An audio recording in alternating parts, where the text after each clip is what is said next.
Hello, everyone. My name is Alita. I am pleased to be here and be a part of the Gatherverse EU here with you today, this summit. My goal is to bring some awareness around the mental health arena, mental health topics, and wellness and well-being on an overall whole. I'm extremely grateful to the Gatherverse for creating this platform for one, Christopher Lafayette and his team for working the extensive hours that they do in order to make the magic happen and bring all of this information to you. The first thing that I'm gonna do is just give you a little bit about who I am and why I'm here. One of the things about me is that I'm very passionate about health and overall well-being. And some of my favorite sciences are neuroscience, epigenetics, and quantum physics. I know that Europe is about ready to head into having Mental Health Europe. And it's on October 10th, I believe. That's also known as MHE. And their goal is to stop the stigma around mental health and the topic of mental health. My goal is to give you resources perhaps today, tools that you can use, and it's also to challenge all of our thoughts on an overall whole about our future and the developments in technology and how they impact all of us globally. So on that note, I will step into our global information. So I did a little World Health Organization research before jumping on here today. And the World Health Organization is reporting that 5% of our adult population is depressed. The ratios show that suicide is the number 4 cause of death globally amongst our ages 15 to 29 years of age. So I would say it's something to take pretty seriously. Our anxiety globally on an overall whole is showing 275 million people throughout our populace. That I want to stop and reflect on for a moment and discuss why this could be of importance for us, all of us globally as a humanity. When people are anxious, they are in a state of fear. When we are in a state of fear, our physical bodies do not function the same. Our minds do not function properly. We're not functioning at an optimum level. This is important because we react differently when we're in a state of anxiety or fear. And usually the first thing that happens is clash or impact when engaging with one another if one or two parties are in a state of anxiety or fear at that time. So our behaviors change and they become more erratic. And so it's really important to be mindful of that because it impacts all of us globally and how we're reacting to each other. From a neuroscience perspective, I want to share with everyone that the reports are showing globally, again, as a populace, that we're consciously aware only 5% of the time. We hear conscious, subconscious mind all the time, but nobody really pays attention to these facts and these statistics that are being brought forth. And I think I really want to just stop and pause on this for a minute. And I really want to educate people, and I really want us to pay attention consciously to what it is that I'm saying. So subconscious awareness is basically, I would equate that to your free will. And they're reporting that we're conscious 5% of the time. The reason why that's not okay is because conscious awareness is also the same state of being, and I equate it to the free will. It's the same state of being that you're in when you are at the ability to make new decisions and choices for your life. It's your opportunity to choose something different than you did the day before. We can only do that when we're consciously aware of the things that are happening around us and in our life in present moment awareness. Subconscious mind. So the reports are that the populace are in subconscious mind 90 up to 95% of the time. On average, they're saying 95% of the time. There's some variance depending on what studies, but this is mainstream overall science. Subconscious mind is repeat programs. That's your prior upbringing that is ingrained in you. It's education, perhaps, or an education system that you went through. It's anything, even potentially traumatic, that's happened in your life that maybe is a part of your programming, as well as anything that's awesome. Maybe that's a memory, that's a happy memory or joyous memory from your childhood. Those are all prior programs. That's subconscious mind. They're saying that our subconscious mind is basically running on autopilot over and over again, repeating old programs 95% of the time. When that's happening, we cannot, as a humanity, develop or create anything new. So we will keep repeating the same patterns over and over again. So I'm a firm believer in let's wake the populace up. Let's get everybody more conscious, more than 5% of the time. I firmly believe that we're meant to be conscious much more than 5% of the time. Mental health, let's talk about this. So my goal from a mental health perspective is to get people to pivot out of subconscious mind and into a conscious state of being more often.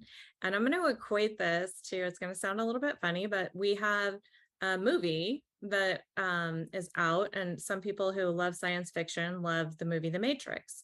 So think of it this way. Think of your conscious mind in neuroscience as taking the red pill, and think of subconscious mind as blue pill, if you will. And so we don't want to be running around in those repeat programs where we kind of aren't really paying attention to what's going on. We want to be the people in the Matrix who are taking the red pill and who are the superheroes. They know what's going on and they're here to save the day. So I want to wake mass consciousness up and empower mass consciousness, because we can do so much better. We can build so much better. We can create so much better. And I see a far better future once we're able to actually accomplish this as a global humanity. Choices, current programming. Let's talk about our current programming. So current programming, aside from our past programming, are our daily choices. It's the things you read. It is the things that, the music that you listen to. It is the social media that you choose to engage with. It based off of algorithms, which will repeat right back to you the same things that you're searching or looking at on a regular basis. So that's another part of the equation. And that's why social media is also programming, because it's just going to repeat back to you whatever it is that you're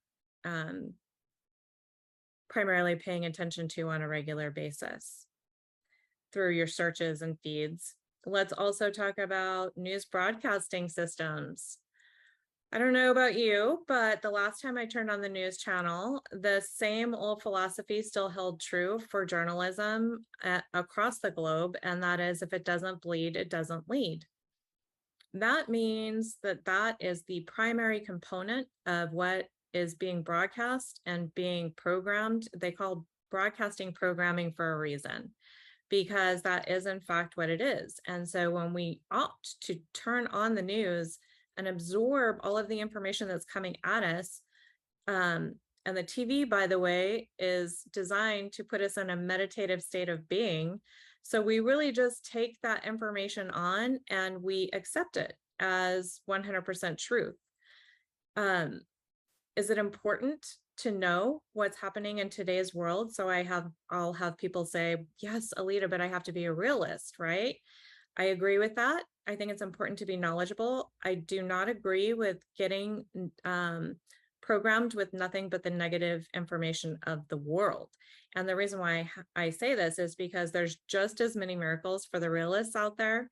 There's just as many miracles happening in today's world as there are catastrophes. And there's just as many amazing things. There's people saving lives. I don't see broadcasting stations running around showing us all the lives that are being saved on a daily basis because they couldn't keep up with it, quite honestly. They're not chasing all of our superheroes. They're not broadcasting all of the empowering things. And we as a humanity and as broadcasting systems and as media and programming, and information systems, the owners and the investors of these designs need to, this is where I'm going to challenge a little bit. And I'm going to say, we can do better. We can build better. We can show people more of the balance and the truth in the world. And we can stop a lot of this fear and anxiety and depression. And then it takes me into gaming and our gaming systems. And our gaming system designs have been primarily built around war. And then I want to take us back to the fact that fear, anxiety, depression, these are the things that are mental health issues primarily that a good chunk of the world is suffering from. And our gaming and programming then is desensitizing these kids that are between the ages of 15 and 29. And this also is the largest group that are choosing to take their own lives. So I will also encourage anybody in gaming and gaming systems, gaming side of things, anybody who's in the development of the metaverse, anybody who is engaging in VR and VR creation, I will say to the mass populace, pay attention. One thing with VR and the upcoming creations is that our neuro rights are something to pay attention to, because a lot of these systems are designed to be able to record our thoughts and the things that are happening and the brain patterns that are happening within our own minds. So neuroscience, I think, becomes an issue moving forward, but also these VR and programming systems and games can just as easily be designed to empower people, make people feel like superheroes, make people feel like they can accomplish anything in the world and that they can obtain whatever their dreams are. And that is what we should be programming our kids age 15 to 29 with, and even before, far more than the war games that have become the mainstream across the globe. We can do better. We can build so much better, and we can empower people. And I'm going to tell people my parting message to you is that you can empower yourself. And that is, quite frankly, choose your programming wisely, your current programming. Pay attention to if something, when you're watching something, you're reading something, you're listening to something, pay attention to how those things make you feel. And if it's not giving you a feeling of empowerment, or it's not bringing you joy or happiness in some capacity, then it's doing the opposite. So choose your programming wisely, because you can absolutely change how you feel through all of your own programming as well. Think of it as like consuming food for your brain. Think of it that way. So you consume good food to nourish and empower your body and help your body. You're going to want to do the same thing with your brain and with your mind, and feed it what it needs and give it all the goodness. Thank you so much. Have an amazing day.